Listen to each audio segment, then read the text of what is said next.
Si on veut que ça se passe bien sur un chantier, il doit avoir un certain nombre de qualités. Les premières, c'est les qualités humaines. Sur un chantier, il y a beaucoup de monde et il faut être humain. Et les gens travaillent dans des conditions difficiles. Couler du béton en plein hiver, couler du béton en plein été, ce n'est pas des choses faciles.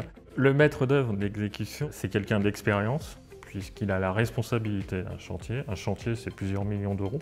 Ensuite, il doit avoir des qualités d'organisation indispensables pour gérer le planning, pour gérer l'organisation des entreprises.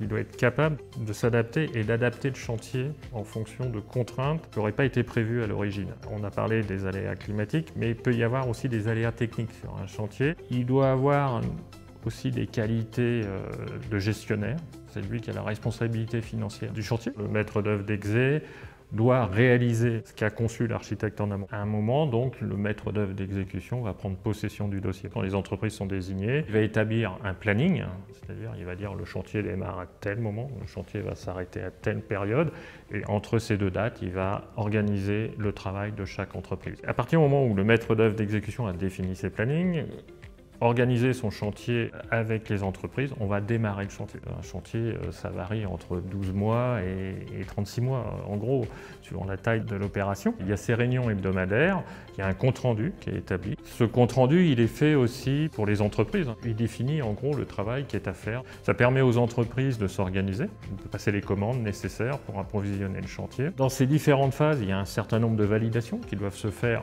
avec le bureau de contrôle, valider les plans structurels, valider les ferraillages, valider que tout est bien mis en œuvre au moment de l'exécution de l'entreprise. Puis ensuite, il y a quelque chose qui est plus propre aux futurs résidents, c'est la gestion des TMA, les travaux modificatifs acquéreurs. Donc on adapte, si vous voulez, au fur et à mesure du chantier, les modifications souhaitées par l'acquéreur. Alors ça va de déplacer la prise de courant, organiser la future cuisine aménagée avec les arrivées, les attentes, toutes ces choses-là. Arrivé un moment, on va arriver en phase de réception. Le maître d'œuvre d'exécution va faire ce qu'il appelle des OPR, des opérations de pré-livraison.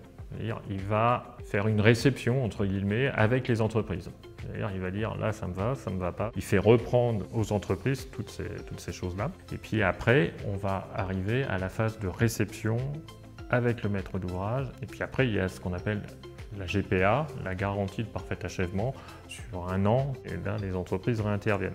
Donc c'est le maître d'œuvre d'exécution qui organise aussi tout ce qui est levée de réserve, organiser, prendre les rendez-vous avec les acquéreurs, etc. Voilà, le chantier est fini.